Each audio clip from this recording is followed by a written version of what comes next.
Hi, friends. This is Elizabeth Wood, and this is New Earth Conversations. And I get to speak to someone new, to my world at least, and I'm really excited to speak with him. His name is Bayo Akomolafe. He has a PhD in clinical psychology, but he's very much a mystic of words and a mystic of consciousness. When I asked him what was on his mind, he said, "Well, what's not on my mind?" And I just love that. There's a little quote at the bottom of his bio on his website, and it says, "Falling might as well be flying without the tyranny of coordinates." And this is so true. It's exactly how I feel about reality, too. So, welcome, my friend. I'm so glad to talk to you today. Thank you. Pleased to meet you, Elizabeth. Glad to be here. So, I want to zoom out with you and take a look at our planet. And this little planet, solar system in the middle, well, on the edge of a galaxy. And here we are with quite an interesting situation. And if we were somehow above it all, really looking down at humanity at the moment, what's your take on what's happening at the moment with humankind? We've got all sorts of things happening to all of us all at once, including a pandemic, the failures of many systems, the renewal of a lot of ancient, among other things. What do you see? What do you perceive? Thank you, Elizabeth. I think, well, I've referred to this moment. I usually avoid the trap of trying to describe events as if, there are, or in static terms, like this is exactly what is happening. The only way I feel invited to approach this or to meet this monster, if you will, is to meet it with the poetic, prophetic imagination.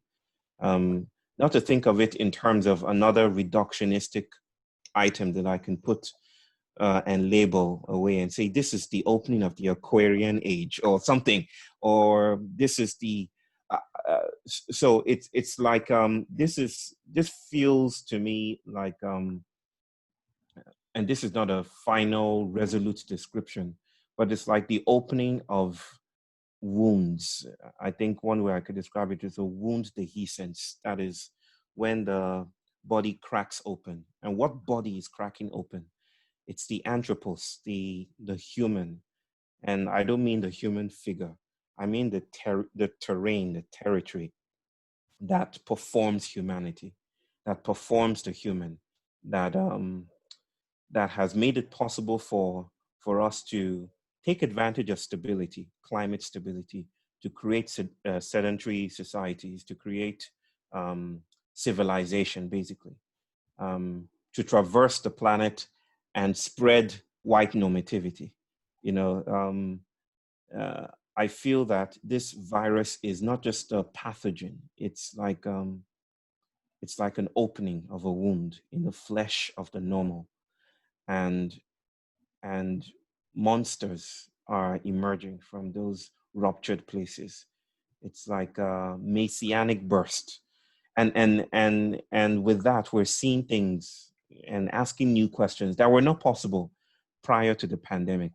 It's like temporality itself has been stained or queered by this eruption of the insurgency of the invisible is one way I always like to describe it as well. Yeah. Oh, it's lovely. Yeah, I would agree.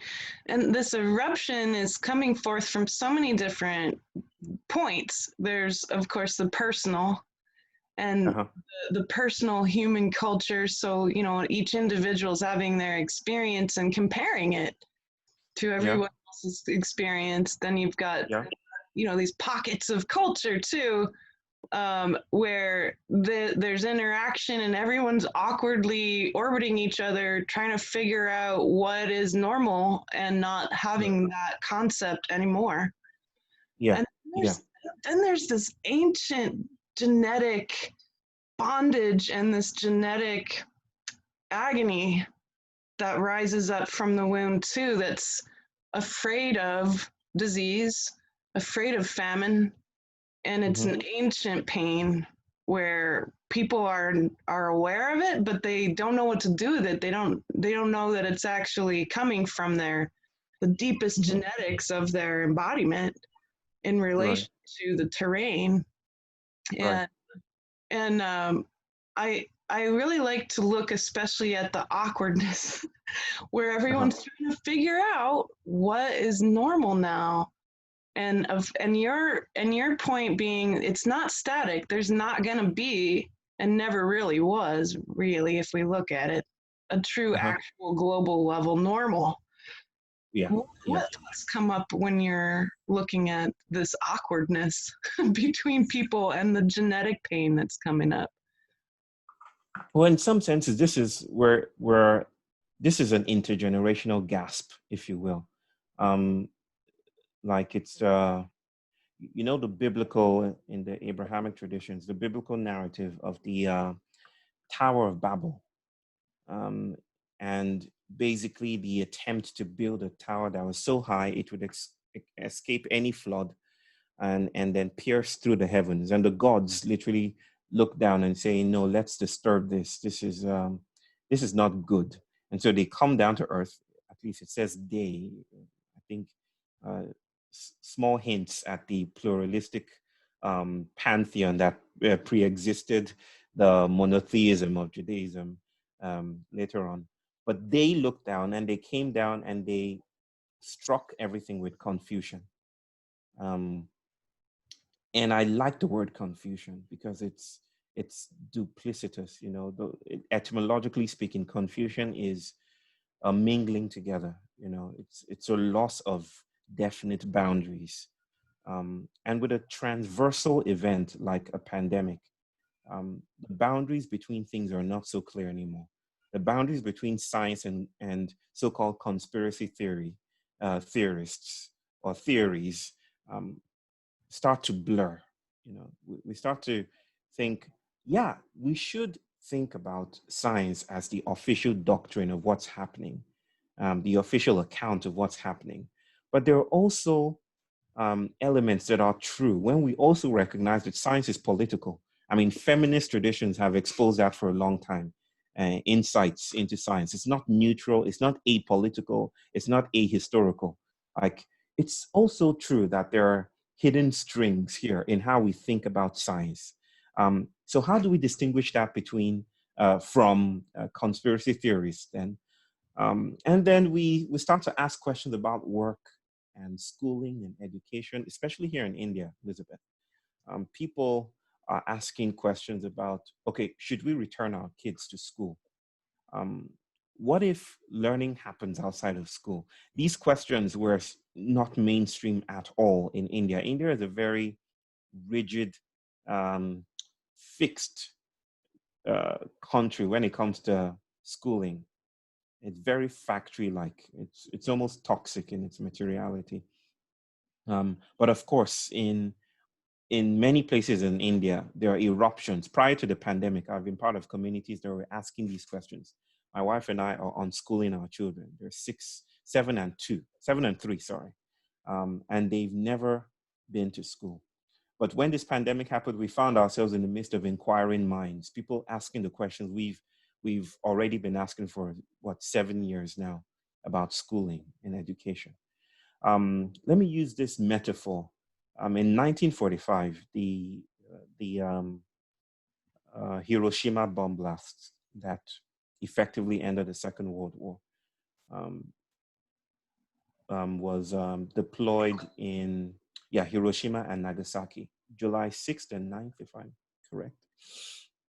And those bomb blasts created entities, new kinds of bodies. In Hiroshima, it created the hibakusha. The hibakusha is literally the class of people in Japan. Literally, the hibakusha literally means atom bomb survivor.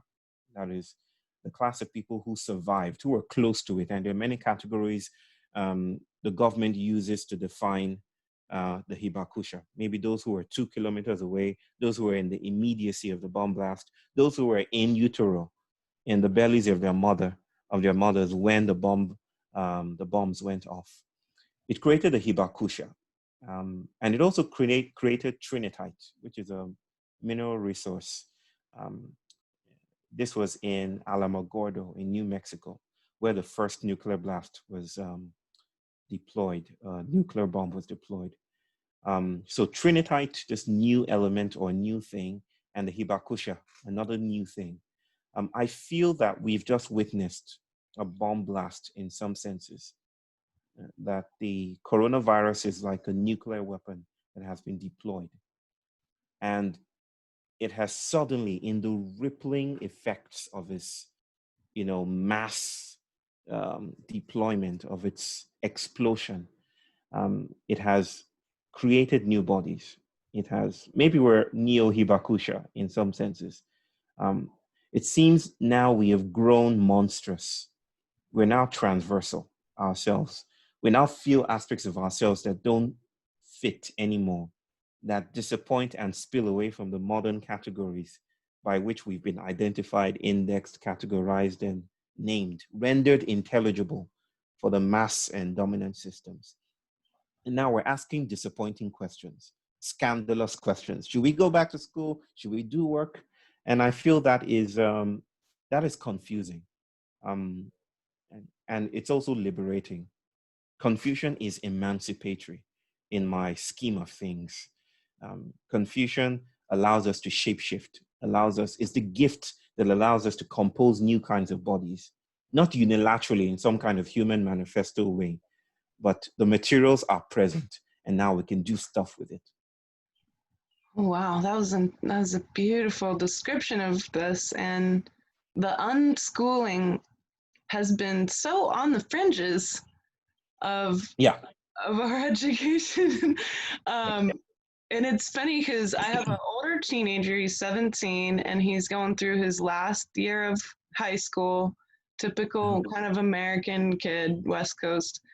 But my other two kids have never and will never attend a school. And I struggled because the culture I'm in Kentucky, and Okay. this is a Yeah. very different culture. Uh-huh. I'm from the northwest of the United States, so we tend to be really liberal, open-minded, type of bending reality a little bit. And you come here and everything's really ancient. The people here have been here, at least in American terms. They've been here for a long time. My husband's family's been here for 250 years, and they're rigid.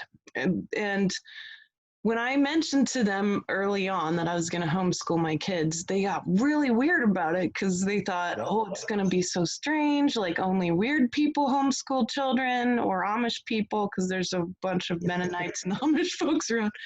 And then this happened, and it exploded their world, and it exploded ours. And although I live a very isolated lifestyle, much that you would see in the material did not change. The garden still grows, the land is still here, the house is still here, the work I do is still happening. But the concepts about how to move forward suddenly became like a little slipstream where I could take my kids with me and say, hey, guess what? Half the people in the town are going to homeschool now, and even unschool. If they're brave, they'll take it that far. And my husband too, I watched him, and his consciousness had to have an explosion because he struggled with the concept of homeschooling, and yet at the same time we were doing education all the time. And so and it's funny because having a higher degree, and such people assume that I really want my kids to go through what I went through, and that assumption then gets shattered as well. So the assumptions all are shattered.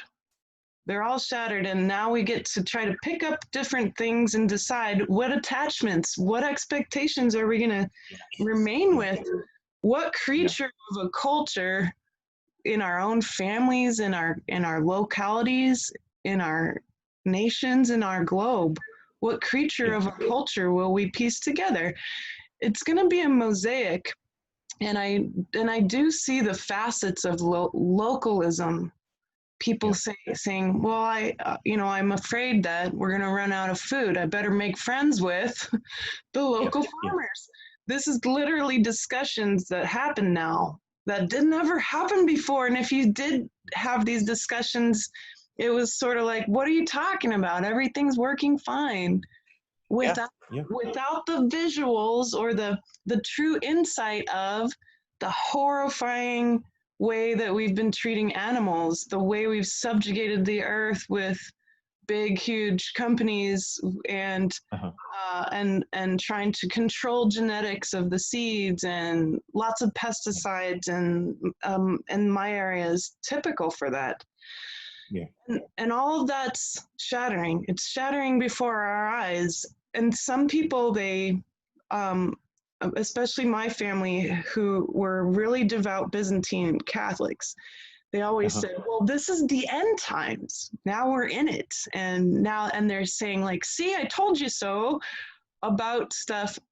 And I love in your biography where you said that, where it says that you choose not to go and live there, that you live in the meantime, you live in the Uh-huh. now. And in this now, we are in this chaos. But it's funny because even though you and I are facing the confusion, the birth of new Yeah. culture, all of us Yeah. are, there's a Yeah. sense of calm. And I see that in you. There's the eye of the storm. Tell Uh-huh. me, how do you maintain your sense of calm with this incredible explosion that's still rippling through our cultures? Hmm. Well, it pays to have, to have some experience living in storms. um, like you rightly, expressed, earlier on, um, people have different experiences of what's happening. Um, if you live, I suppose, in the projects in the United States, chaos is already part of your buildup. Some things are not new. In many senses, the world has ended many times, a billion times, for many other kinds of bodies, right? Um, and so some things are not new. And when your face is pressed to the ground, maybe, I'm sure maybe there are more than one senses to the idea of the global South. The South is closer to the ground, right? You're pressed to the ground. When you're pressed to the ground, you kind of develop sympathies for the ground. You kind of have affinities with rupture, so that explosions in the sky um, don't surprise you anymore, if you will. So I might say that I do have a sense of calm, and my family shares that as well. And people like me as well, I guess, people who have known um, displacement and exclusion and I think the biblical verse would say the chief cornerstone has now become um, appreciated, if you will. I'm paraphrasing a bit. Or the corner, the no, the stone that has been rejected has now become the chief cornerstone. There you go. Ah, yes. Um, and I don't mean that power has changed hands or the modernity um, has flipped on its head, and the excluded and now the included, and included and now the excluded. But that again, the world has ended many times before, and this this provides some secret fugitive resources for persons like me, I guess. And one of those kind of resources come in form of stories. One of those stories for me is the story of prostration and libations. Africans do libations. It's part of the spiritual apparatus to pour to the ground. And I think pouring to the ground, there's something archetypal about falling to the earth, um, like water, just responding to gravity. That is encoded in prostration. That is, when Yoruba people, for instance, meet an elder, you don't shake hands, you don't hug, you bow your head and then you fall to the ground, at least for the men. The women would bend their knees a bit, but the men fall to the ground, almost kissing the ground with their noses. And I heard quite recently that in the act of prostration is this story about Shango, who is the god of thunder in Yoruba cosmology. He approaches in the rainstorm. He approaches like a whirlwind. And when he comes, the story is when he comes, you don't try to defeat him. You can't defeat the whirlwind. You don't try to beat him. You don't try to escape either. You fall to the ground and you worship, and he will pass over you. And perchance, he might leave you alone. Um, and that is the idea here, that when we are met by things that exceed us, when we're met by principles, by movements, by force fields, and by currents that exceed us, then the thing to do is not to try to create some solution to it, because you risk winning. Not that you even risk failure, you risk victory.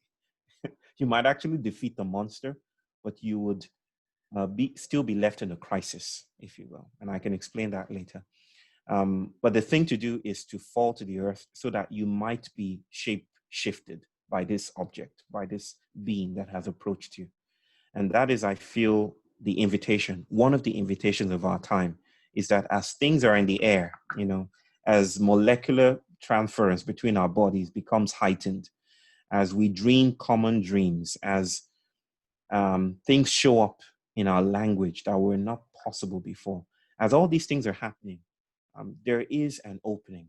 And Arundhati Roy, I think, wrote an article, an essay about this time, the pandemic as a portal, that things are opening and it's an opportunity for us to stitch new bodies, not in a rush of confidence, but to at least run our hands across our new monstrous tentacles that have sprouted as a result of this radioactive infiltration of the normal. And in that, we might find new ways of being in the world, perhaps. Absolutely. Well, it's the human spirit with humility. The gift ends up becoming a sense of empowerment to face the Right, crisis right. and at hand. And if the monster is destroyed through some act or some indirect act, and perhaps even through big massive changes in belief, Uh-huh. giant giant switch ups of language, Yeah. uh, major differences in interpersonal and intergroup interactions. From there, then there's still going to be a crisis. So Uh-huh. you would elaborate on that. The destroying Yeah. of monsters still leaves you in a crisis. You cannot actually kill the monster. Let me put it this way, that the things we call crisis events are actually crossroads events. They meet us halfway. And by crossroads, I mean a way of knowing that borrows from a relational differential ontology. That is, the world, it doesn't just happen outside of us. It's that Cartesian split between the knower and the known. So the world is objective, is independent of us, and it's just happening. It's doing its own thing. It doesn't care whether there's a witness there. Um, and that was naive realism. And then postmodernism, comes up and says, no, everything is language. Forget matter. So it's just swinging the pendulum to the other extreme and saying everything is consciousness, everything is language. There is no material thing. That's just illusion. That's just delusion. And I think both are problematic because they come from a distrust of the world. They come from a deep idea that the world is just dormant, dead, and just a natural resource, if you will, for our own ends. Um, then there's this new, different view, and I wouldn't say it's new. It borrows from indigenous realities and feminist new materialisms, and basically says the world is alive, the world is animated, the world is vital, The world is entangled and entangling. That is, to know is to make interventions in the world. It's to make marks on the world. You don't just know from a transcendent point of view. There's no God's eye point of view. There isn't an external. Um, we know the world by making marks in the sand. So knowing is a kind of strategy, not a mirroring of an objective reality, but a sharing of accountability for what and how the real shows up, right? So the crisis isn't um, just there passively. It's a creation of bodies and cultures. It's a creation of contexts. It's a creation of a terrain of stability. I mean, if we've learned to live on unstable ground, instability wouldn't be a crisis, right? I mean, that's what I just described a while ago. That's for some of us, the world ends all the time, so that this doesn't even feel like a crisis, right? But for those who are used to rationalized techno-bureaucratic societies, industrial societies, a shakeup is a real world-ending event, right? So um, I feel that a crisis isn't a part, it is part of our bodies. Now, what do I mean that you cannot kill a monster? Um, the hero's narrative is very prominent in stable societies, that all we need to do is just defeat the monster, excuse me, and come back into the community, that Campbellian myth, come back into the community with a gift, with treasure. It's very anthropocentric, very, very human-centered. Um, but I feel from the monster's own perspective, something we don't usually consider, other things might be happening. I know many stories where the monster inseminates the hero. And even when you think victory has been achieved, um, like in a Hollywood movie, something sprouts out of the hero. And then there's a sequel. Part two is coming Right? down the line. Yeah, Yeah. Hollywood uses it to extend a certain narrative, but I feel there's something there that to the monster, to you, to the warrior, I've defeated the monster by plunging my sword in his heart. But to the monster, I've just issued a mating call. You came and we danced, and I inseminated you with my eggs. You think it's victory, but I don't think in those binaries. I think in terms of insemination and hibernation. There are many other things that are happening here. So this is what I mean by you cannot kill the monster. And the crisis is not just a thing of um, winning. There are many other ways that, for instance, the transatlantic slave trade is still continuing today. Even though we draw the line in the sand and say it ended a couple of hundreds of years ago, um, we can still notice that it's still alive. In a sense, we're still in slave ships, all of us.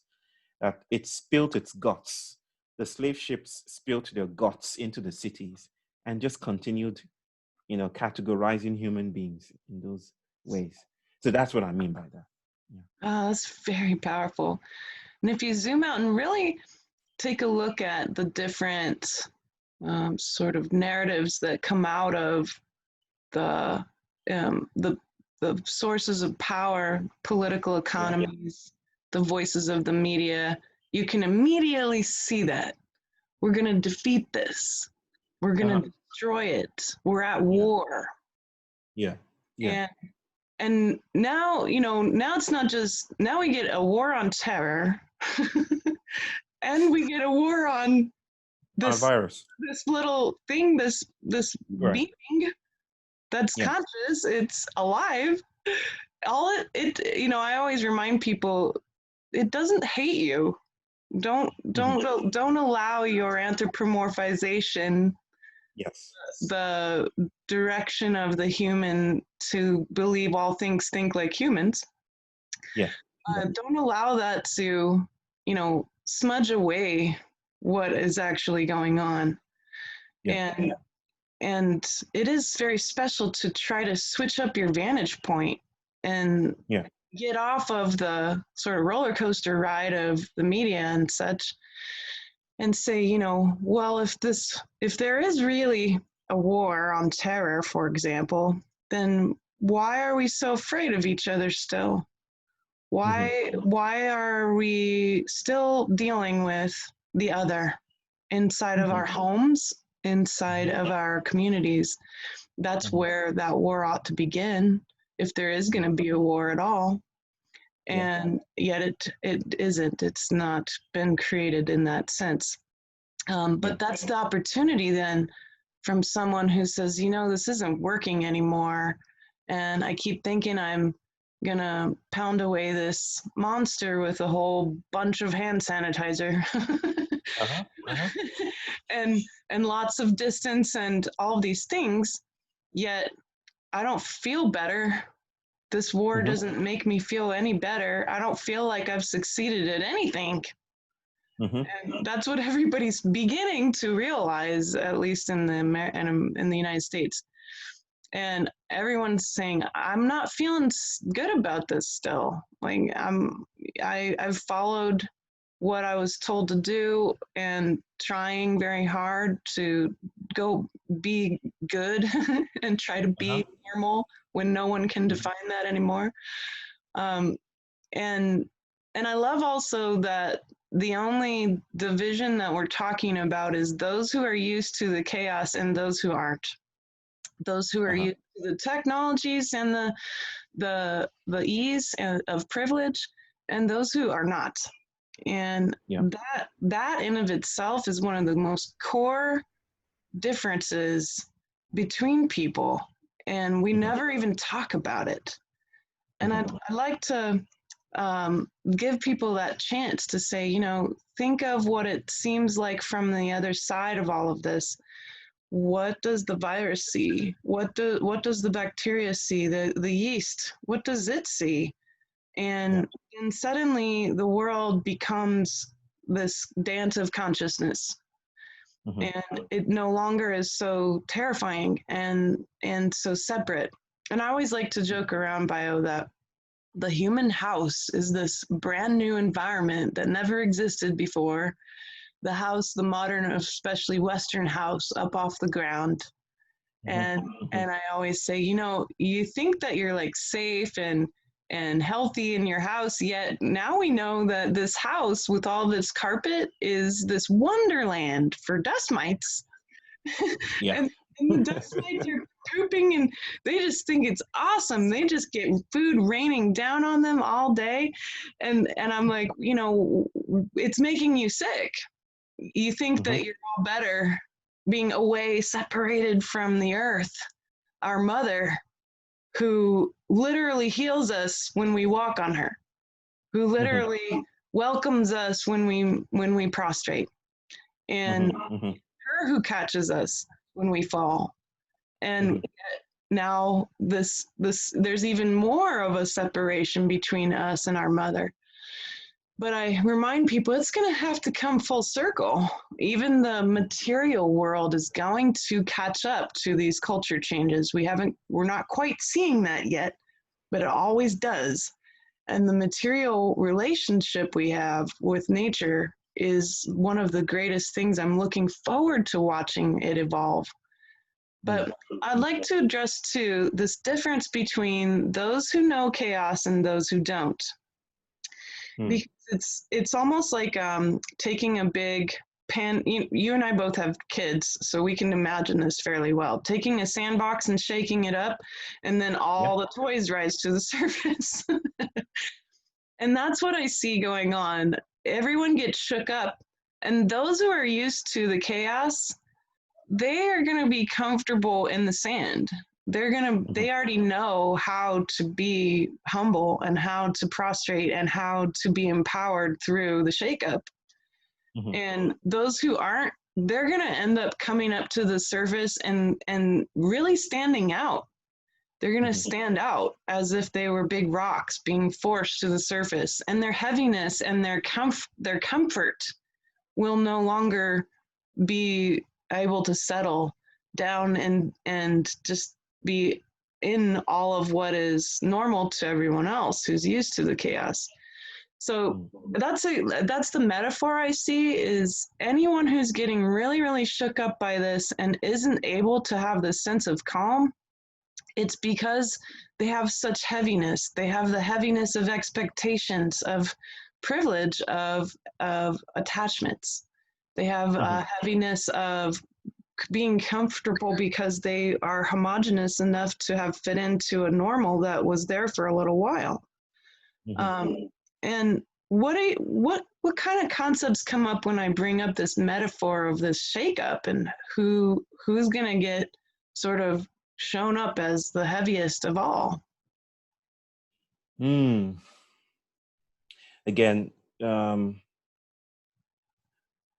the idea of the insurgency of the invisible comes to mind, or the discarded. And by the discarded, I don't even mean those who have been excluded from political power. I mean things that have no names yet, you know, um, like the ways that we're beginning to meet each other and hold space for a touch. You know, how we meet each other in public now has changed. We're unsure of what to do. Do I shake you or do I wave in your face or something? It's like uh, and this I don't know. This speaks to the other idea that in many senses we're making space for the invisible, even with our social distancing. You know, maybe a beast has come and the size of the beast is just 6 feet, and each, without knowing, we're all making space for an alien in an already alien planet, a new planet. Um, but to the point, I feel that, and I want to speak about activism, how it relates to that question of a shakeup. That we frame arrangement and configuration, we frame activism and justice seeking as, or within a politics of visibility. That is, it's about speaking our voices to power, speaking truth to power, um, rising up to the occasion, you know, uh, making a blueprint for what we demand and hoping that the nation state apparatus will meet our demands. It's a model of visibility. And there's something very, very patronizing and skewed about that. It's like we have no power and we have to meet those who have power for power, basically. And I don't trust that arrangement in an alien world. I feel even power is material. And with a shakeup, power is unevenly distributed, if you will. New kinds of relationship are forming and wilder coalitions are being birthed. And so power isn't as stable as modernity thinks it is. Um, but in this modern configuration is mainly framed in terms of inclusion versus exclusion. Those on the inside and those on the outside, those who have a seat at the table and those who are begging for seats at the table. I feel that this comet uh, that has burst into the scene might start allowing for us to, as it is already doing, for us to ask questions about where does power actually lie? Who's the agent of change? Um, what other kinds of modes of engagement can we embrace?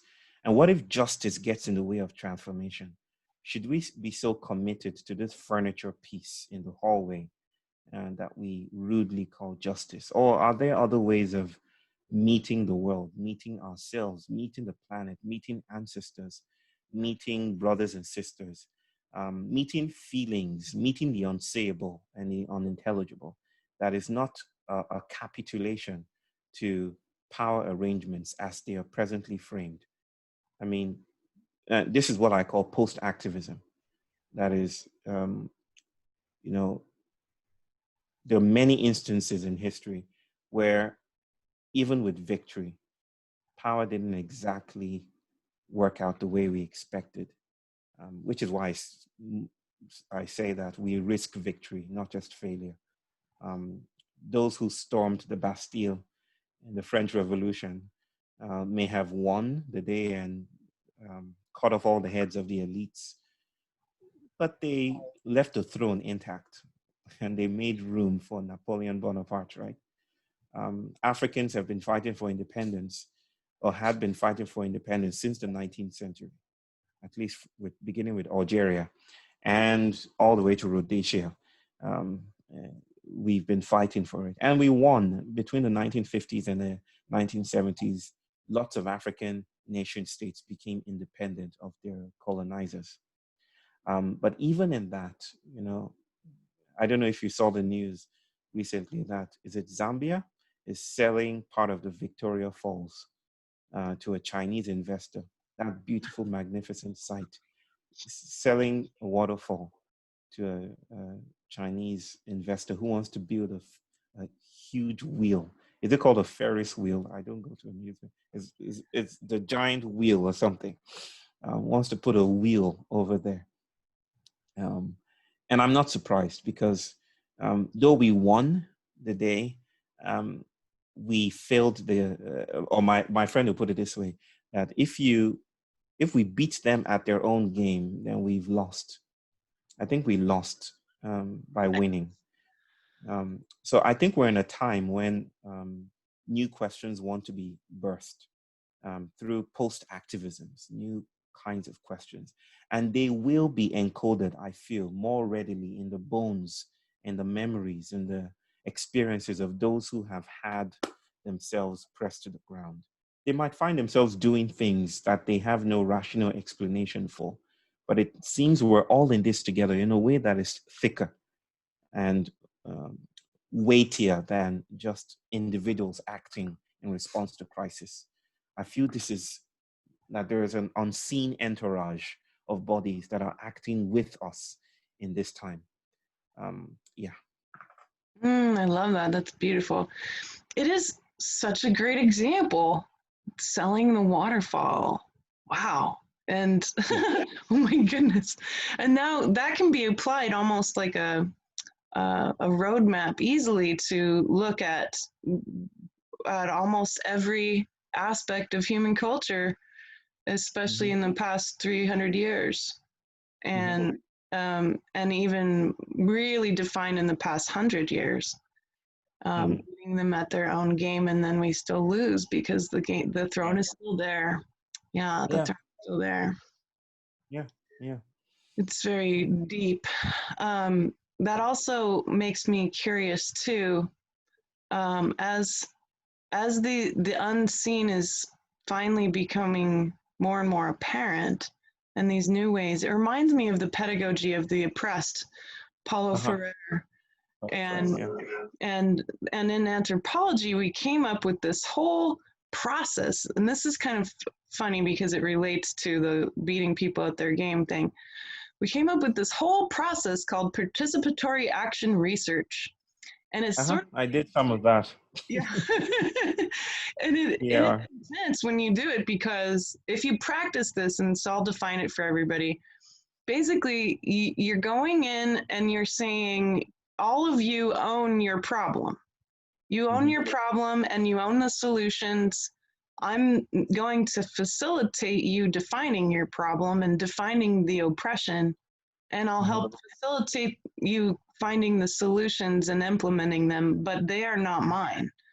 And this is such a funny, it's what we might call modern anthropological activism, because you're going into these situations where people are really oppressed. And so Bayo, actually, for my master's thesis, I did with I did participatory action research with the student family housing of my college, because I saw oppression occur. I saw that the housing people really did not like the people that lived there, and they treated them very badly. None of the needs were met. There was incredible problems with the homes, very physical material issues, mold, flooding, all kinds of things. And I went in and I thought, I'm going to take this pillar of activism and I'm going to change everything. I'm going to help. And that's always what that's what any activist is thinking, usually in the moment. I really want to help. Meanwhile, I'm actually living there. I'm living in the student family housing. So these are my friends and my neighbors at the same time. So we begin, and I begin to implement this beautiful jewel of a project, and it fails.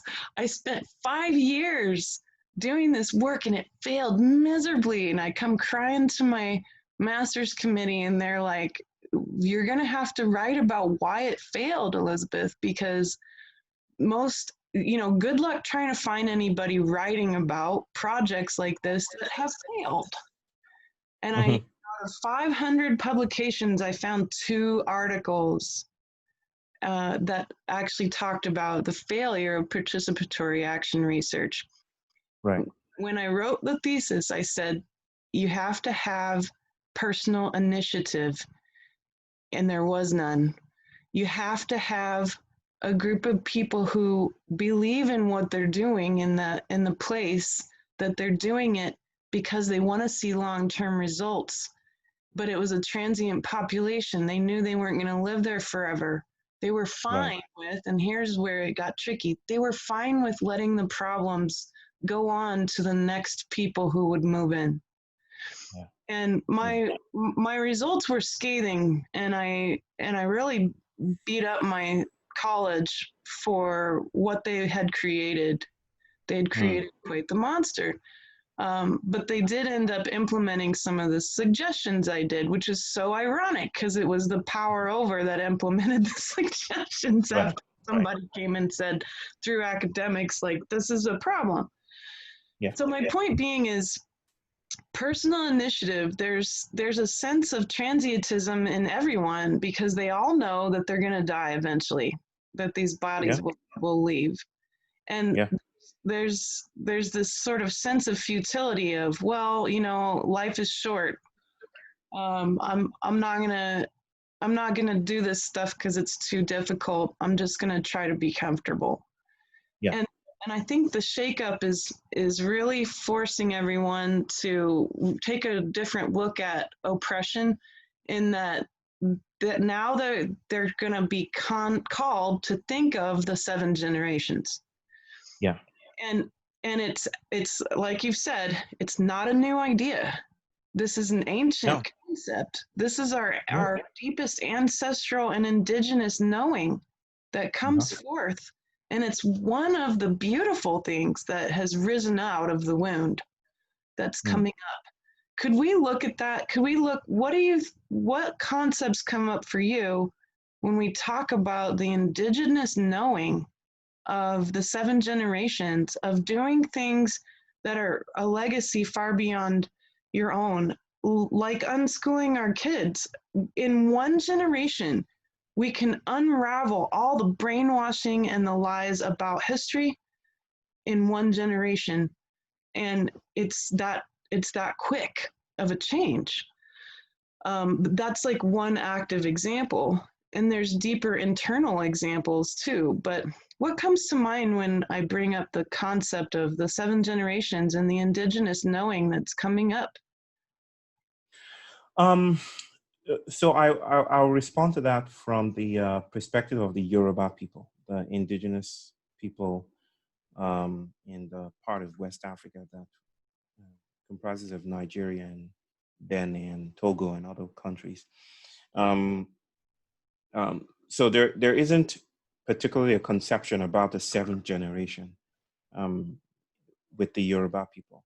However, there is a sense of shared belonging, and I think this is the pain of modernity, that it's a metabolic rift between us, now the atomized individuals who have to seek out their own salvation in a Calvinian ethical space, and the world of ancestors and the concept of Aye, which is a very, very powerful Yoruba concept.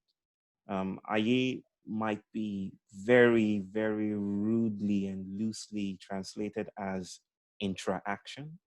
And interaction is this concept from a feminist scholar and a dear friend of mine, Karen Barad. And she writes about interaction as more than just the entanglement of things, but how it's the idea that the world is made of relationships. So the world isn't comprised or constituted by things that are already pre-relational and have properties on their own. The world is made up of relationships. The world is a mattering. The world isn't made of matter, bits of matter, or things in your frozen thingification. The world is an ongoing remark, if you will. The Yoruba people have this sense in Aye. They have this sense that we're connected with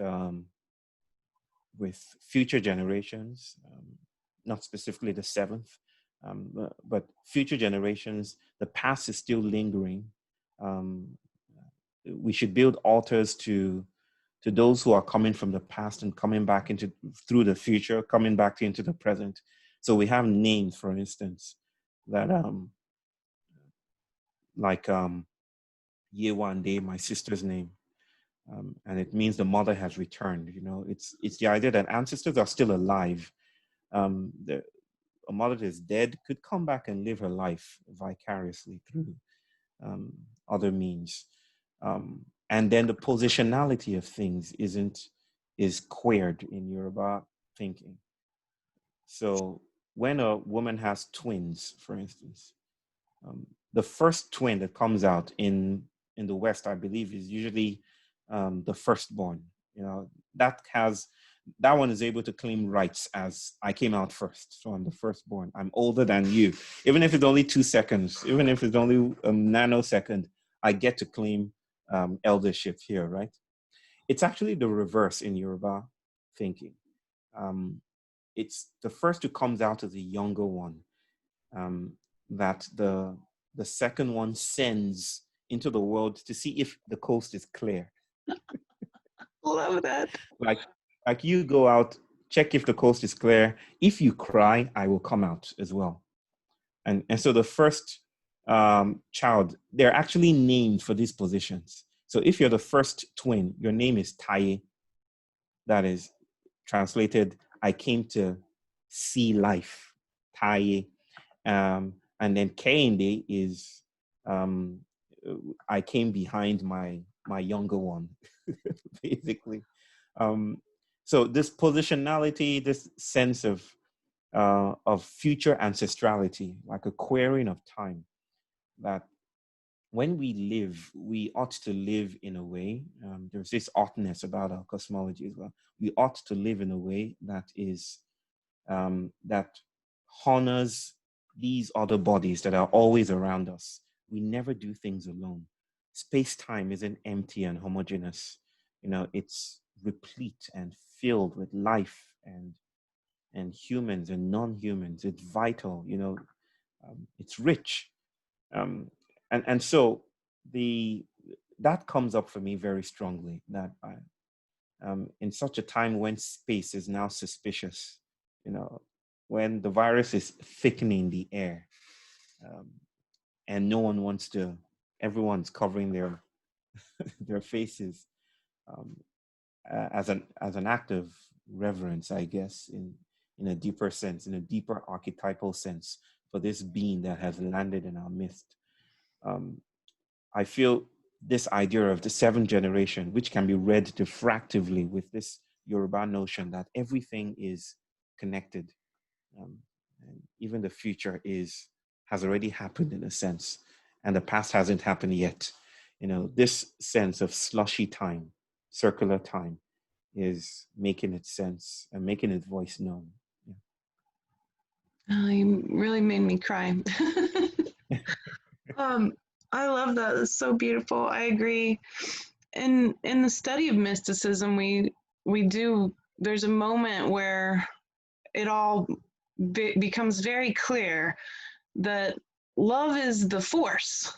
Love is the force that creates this relationship between us and a virus, or us and our neighbors, or us and the land. And that this force is bringing everyone very gently and slowly into oneness again, where it rose from in the first place. And that web of life then is very clear. Ah, yes, my thoughts, my ideas, they ripple through They ripple through, and my presence, I'm plucking the web, and I'm playing consciousness as a song by being, and that adds this value to what I think the people who believe, oh well, life is short, you only live once kind of idea, and it's so fatalistic. And it's the opposite of that. It says, no, you are alive, and there's much more inside of you beyond what you think is you. There's all this incredible intelligent bacteria and yeast and Mm-hmm. viruses, and all of us are these biomes bursting full of life and relationship. And Mm-hmm. everything is relationship. You're not uh, floating in the void. And it makes us take a look at the universe, because the ego is afraid of the void. The ego is afraid of non existence. Mm-hmm. And that's where that idea of you only live once or life is short, don't worry about anything you're doing, don't be concerned about it, just Mm-hmm. use and consume. And it's the consumerism sort of Mm-hmm. culture of death idea, and it's very Mm-hmm. mean to humans in general. It's where the human hate programming really comes from, like, oh, Mm-hmm. humans, just get rid of them kind of thing. Yeah, um, yeah. but it forces you to look at the universe from the edge of the void and say, I'm literally being imagined into existence all the time. Mm. I'm being imagined by the bacteria in my body. I'm being observed by viruses. I'm being seen by the earth. And I see her too. And bam, it's all one. There's this relationship. The universe is relationship. And I just Right. love that concept, because then you can jump in. Then you can jump in and say, wow, what do I have a relationship with? How can I change some of these relationships? Can I talk to the bacteria in my body? Sure, you can. Can I talk to the virus? Yes, do. See what it says to you. See what comes back, because it always does. And that brings me so much hope. My whole body bursts with hope, knowing that's something that we're learning again. We're remembering it. We've been dismembered by the explosion, and now we're gonna be remembered in the truth of our relationship Right. with each other in the world. Thank you. Thank you for your inspiring dialogue, your ability to bring us through history and time and stories and different vantage points from so many different cultural vantage points all in one being as you. It's very inspiring. Is there any last ideas that come to mind that you'd like to share with us? Oh, Or well, maybe thank you for. the first idea is first, last. You Well, might. right. Well, I was going to say thank you for your comments too. Beautiful, and I'm also touched and changed by what you said. Um, I, I use the word a lot. In fact, I coined a word from called rememberment. That is, remember with a slash between the re and the member. That is, in a sense, we're being remembered. We're being put together. Um, I usually avoid the concept of oneness because um, it kind of invites some kind of maybe a static authenticity, an originary point from which everything bursts. Um, even though I don't dismiss it, um, but I like to play with the idea of indeterminacy. Um, that what we're becoming is still up in the air, right? It isn't even a return to some original lost past. It's not. That's an image that is broken, a paradigm of the photographic image that we need to return to.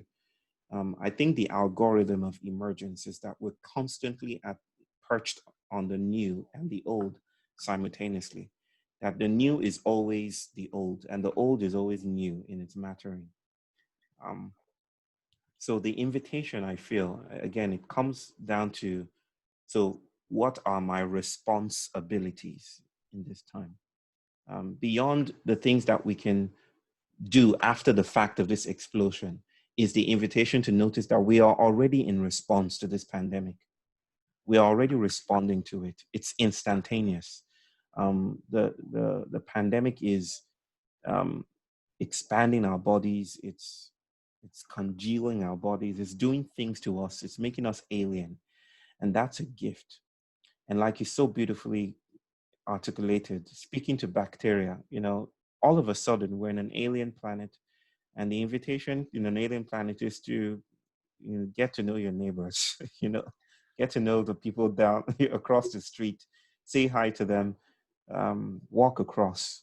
Um, Maybe in speaking to bacteria, you may not hear a voice booming through your ears saying, "Hi, I'm just this microbial cell or microbial structure in your body." We may not hear that literally, but that's not the point. The point is to approach. And I think approach is the sacred. That in stretching our limbs out, in trying to reach to a different kind of coalition, in trying to build different kinds of relationship, we are stretching our bodies and changing. And that is how shape-shifting happens, in attending to new kinds of invitations. And the point isn't whether we are whether we hear something spectacular. We're committed to the spectacular in modernity, where an angel divides the Red Sea or something. That's not the point here. It's not, the miraculous is contained in the approach. In just approaching, the sacred is enacted. And I think that is the invitation that is very resonant with me and many others in this time. Yeah. Wow, I'm so glad that I was able to approach you. And I just love that, the response ability, and Yeah. that then leaves it to the consciousness of the individual. What is Yeah. your ability to respond right now? How would you like to respond? And then the the indeterminate of reality, it gives you a sense of wonder. If you're blessed enough to not be afraid, or you can face your fear of it, you can go in and be amazed. And Mhm. that state of wonder can carry through many generations and create Mhm. change beyond us, the legacy of our responses. Yeah. And so, oh, how wonderful, how wonderful. Yeah. Thank you Yeah. for your response. Thank you Thank for your heart. My goodness, your heart, and all of the hope that we got to sow together in this little you. hour together. Yeah. We've sowed Yeah. some big hope, Yeah. and some really deep concepts. And so, those of you who will watch this, I want you to watch it more than once. I want you to first watch it and feel into it, as I often guide you to do so.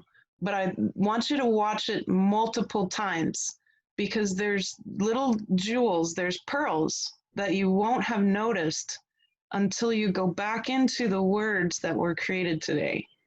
And you'll go and you'll find them, and they're going to shine, and they're going to give you a little glimpse of the next response that you might like to try out.